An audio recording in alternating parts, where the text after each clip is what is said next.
ಇವಾಗ ಹೇಳ್ತೀನಿ ಏನು ಪಾಲಿನಾಮಿಯಲ್ಸ್ ಅಂದ್ರೆ. ಪಾಲಿನಾಮಿಯಲ್ ಅಂದ್ರೆ ಈ ಥರ ಎಕ್ಸ್ಪ್ರೆಷನ್ಗಳಲ್ಲಿ ಎಕ್ಸ್ ವೈ ಯು ಯಾವುದಾದ್ರೂ ವೇರಿಯೇಬಲ್ಗಳು ಬರೀ ಹೋಲ್ ನಂಬರ್ ಪವರಲ್ಲಿರಬೇಕು. ಇದು ಒಂದು ಪಾಲಿನಾಮಿಯಲ್. ಯಾಕೆ ಅಂದರೆ 4x+2 x⁻1. ಅದೇ ಥರ ಈ ಪಾಲಿನಾಮಿಯಲ್ದು ಡಿಗ್ರಿ ಎಷ್ಟು? ಇವಾಗ ಇದ್ರಲ್ಲಿ ನೋಡಿದ್ರೆ ಇದು ಪಾಲಿನಾಮಿಯಲ್. ಯಾಕೆ ಅಂದರೆ ಪವರ್ 2, ಇದ್ರದ್ದು ಪವರ್ 1. ಅದೇ ಥರ ಇದುವೇ ಪಾಲಿನಾಮಿಯಲ್. ಇದ್ರದ್ದು ಪವರ್ 3, ಎಕ್ಸ್ದು ಪವರ್ 2, ಇಲ್ಲಿ ಎಕ್ಸ್ ಉಳಿದೈತೆ. ಇದು you power 6, u power 4, u² ಮತ್ತು ಯು. ಇದುವೇ ಪಾಲಿನಾಮಿಯಲ್. ಇದು ಪಾಲಿನಾಮಿಯಲ್ ಅಲ್ಲ. ಯಾಕೆ ಅಂದರೆ ಎಕ್ಸ್ ಕೆಳಗೈತೆ, ಹಂಗಾಗಿ ಎಕ್ಸು ಹೋಲ್ ನಂಬರ್ ಪವರ್ ಇಲ್ಲ. √x ಅಂದರೆ ಎಕ್ಸ್ ಪವರ್ ಆಫ್, ಹಂಗಾಗಿ ಇದು ಪಾಲಿನಾಮಿಯಲ್ ಅಲ್ಲ. ಅದೇ ಥರ ಇದ್ರದ್ದು ಎಕ್ಸ್ ಕೆಳಗಡೆ ಇರೋದ್ರಿಂದ ಇದ್ರದ್ದು ಪಾಲಿನಾಮಿಯಲ್ ಅಲ್ಲ. ಇನ್ನೊಂದು ಎಕ್ಸ್ಪ್ರೆಷನ್ y² + √y ಅಂತಿದ್ರೆ ಇದು ಹೋಲ್ ನಂಬರ್ ಆಗಿದ್ರು ಇದು ಹಾಫ್ ಪವರ್ ಆಫ್ ಇರೋದ್ರಿಂದ ಹೋಲ್ ನಂಬರ್ ಪವರ್ ಅಲ್ಲ, ಇದು ಪಾಲಿನಾಮಿಯಲ್ ಅಲ್ಲ.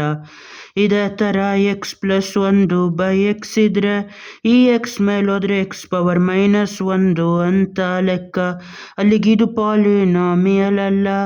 ಇದೇ ಥರ z³ +√3 z+1/√z ಅನ್ನೋದು ಅಲ್ಲ.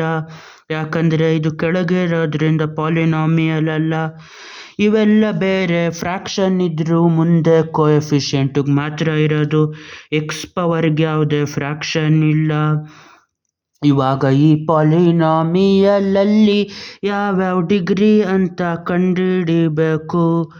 ಡಿಗ್ರಿ ಯಾವ ಥರ ಕಂಡುಹಿಡಿಯೋದು ಅಂದರೆ ಎಲ್ಲ ವೇರಿಯೇಬಲಲ್ಲೂ ಹೈಯೆಸ್ಟ್ ಪವರ್ ಯಾವುದಿರ್ತದೆ ಅದ್ರ ಡಿಗ್ರಿ ಇಲ್ಲಿ x⁻1 ಜಾಸ್ತಿ, ಇದು ಡಿಗ್ರಿ 1. ಈ ಡಿಗ್ರಿ 1 ವಿತ್ ವೇರಿಯೇಬಲ್ ಎಕ್ಸ್. ಇಲ್ಲೂ ಅದೇ ಥರ y² ಮತ್ತು y⁻1 ಇದು ಪಾಲಿನಾಮಿಯಲ್ಲು. ಇದ್ರ ಡಿಗ್ರಿ ಎಷ್ಟು ಅಂದರೆ ಹೈಯೆಸ್ಟ್ ಪವರ್ 2 ಆಗಿರೋದ್ರಿಂದ ಇದ್ರದ್ದು ಡಿಗ್ರಿ 2 ವಿತ್ ವೇರಿಯೇಬಲ್ y. ಅದೇ ಥರ ಇದರಲ್ಲಿ ಕೋಎಫಿಷಿಯೆಂಟ್ ರೂಟ್ ಆಗಿರೋದ್ರಿಂದ ಎಕ್ಸ್ಗಳಲ್ಲಿ ಯಾವುದೇ ಬೇರೆ ಹೋಲ್ ನಂಬರ್ ಬಿಟ್ಟು ಇನ್ಯಾವುದೇ ಎಕ್ಸ್ಪ್ರೆಷನ್ ಇಲ್ಲ. ಇಲ್ಲಿ ಪವರ್ 3, 2, 1 ಜಾಸ್ತಿ ಇರೋದು 3, ಹಂಗಾಗಿ ಇಲ್ಲಿ ಡಿಗ್ರಿ ಇದು 3 ವಿತ್ ವೇರಿಯೇಬಲ್ ಎಕ್ಸ್. ಅದೇ ಥರ ಯು ಅಲ್ಲಿ u power 6, u power 4, u power 2 ಮತ್ತು u power 1. Highest power u ಇರೋದ್ರಿಂದ ಇದು degree with 6, degree 6 with variable u. ಅದೇ ಥರ ಇನ್ನೊಂದು ಮಾಡ್ಬೋದು, x+y+1 ಇದ್ರೆ ಇದು ಪಾಲಿನಾಮಿಯಲ್. ಆದರೆ ಇದು polynomial with variables x and y ಮತ್ತು ಇದ್ರ ಡಿಗ್ರಿ 1. ಇವಾಗ ಬೇರೆ ಟೈಪ್ಸ್ ಆಫ್ ಪಾಲಿನಾಮಿಯಲ್ ಹೇಳ್ತೀನಿ. ಪಾಲಿನಾಮಿಯಲ್ಲಲ್ಲಿ ಸಿಂಗಲ್ ವೇರಿಯೇಬಲಲ್ಲಿ ಯಾವ್ಯಾವ ಬೇರೆ ಟೈಪ್ಗಳನ್ನ ಮಾಡ್ಬೋದು ಅನ್ನೋದನ್ನ ಹೇಳ್ಬೋದು. ಯಾವ್ಯಾವ ಬೇರೆ ಟೈಪು ಅಂದರೆ ಇದೆಲ್ಲ 1 degree polynomial. x+1, y+3, 3x+4 ಇದನ್ನ ಕರೀತಾರೆ ಲೀನಿಯರ್ ಪಾಲಿನಾಮಿಯಲ್. ಯಾಕೆ ಅಂದರೆ ಒಂದೇ ಡಿಗ್ರಿ ಇರೋದು. ಇದನ್ನ ಒಂದೇ ಡಿಗ್ರಿ ವಿತ್ ಒಂದೇ ವೇರಿಯೇಬಲ್ಲು 3x+4 ಪ್ಲಸ್ ಇಲ್ಲ ಅಂದರೆ z+1000. ಈ ಕೋಎಫಿಷಿಯೆಂಟ್ ಎಷ್ಟಾದರೂ ಇರಲಿ, ಇದ್ರ ಮುಂದೆ ಇರೋದು ಎಷ್ಟಾದರೂ ಇರಲಿ, ಕಾನ್ಸ್ಟೆಂಟು ಎಷ್ಟಾದರೂ ಇರಲಿ, ಇದ್ರ ಡಿಗ್ರಿ ಒಂದೇ, ಅದಕ್ಕೆ ಲೀನಿಯರ್ ಪಾಲಿನಾಮಿಯಲ್ ಅಂತ ಕರೀತಾರೆ. ಇದನ್ನು ಸ್ಟ್ಯಾಂಡರ್ಡ್ ಫಾರ್ಮ್ ಆಗಿ ax+b ಅಂತ ಬರಿಬೋದು. ಇದು ಕಾನ್ಸ್ಟೆಂಟು, ಇದು ಎಕ್ಸ್ ಮುಂದೆ ಇರೋ ಕೋಎಫಿಷಿಯೆಂಟು. ಅದೇ ಥರ ಒಂದು ವೇರಿಯಬಲಲ್ಲಿ ಡಿಗ್ರಿ 2 ಇರೋದು. ಡಿಗ್ರಿ 2 ಇರೋದನ್ನ ಕ್ಯೂಬಿಕ್ ಪಾಲಿನಾಮಿಯಲ್ ಅಂತ ಕರೀತಾರೆ.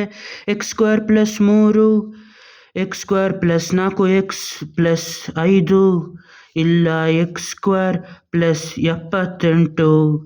x ಇದ್ರೂ ಇರ್ಬೋದು, ಬರೀ ಕಾನ್ಸ್ಟೆಂಟ್ ಇರ್ಬೋದು, ಇಲ್ಲ ಬರೀ 3x² ಅಂತ ಇರ್ಬೋದು, ಇಲ್ಲ ಇದು 50 x² + 2x ಅಂತಾನೂ ಇರ್ಬೋದು, +3 ಇಲ್ಲ +√3 ಕಾನ್ಸ್ಟೆಂಟ್ ಏನಾದರೂ ಆಗಿರ್ಬೋದು.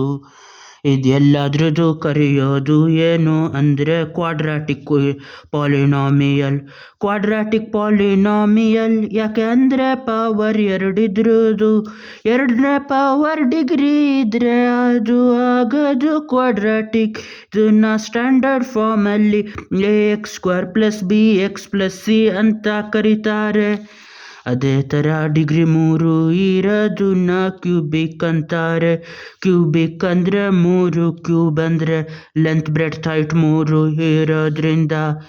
ಇವಾಗ ಕ್ಯೂಬಿಕ್ ಈ ಥರ x³ + x² + 3x - 5 ಇಲ್ಲ ಅಂದರೆ x³ + 5 ಇಲ್ಲ ಅಂದರೆ 3x³ + 4x² + 100. ಇದು ಯಾವುದೂ ನೋಡಂಗಿಲ್ಲ ಎಷ್ಟು ಪವರ್ ಇದ್ಮೇಲೆ ಇದು ಕ್ಯೂಬಿಕ್ ಪಾಲಿನಾಮಿಯಲ್. ಲಾ ಲಾ ಲಾ ಲಾ ಲಾ ಲಾ ಲಾ ಲಾ ಲಾ ಲಾ ಲಾ ಲಾ ಲಾ ಲಾ. ಇದ್ರದ್ದು ಸ್ಟ್ಯಾಂಡರ್ಡ್ ಫಾರ್ಮ್ ಏನು ಅಂದರೆ ಇದ್ರದ್ದು ax³ + bx² + cx + d.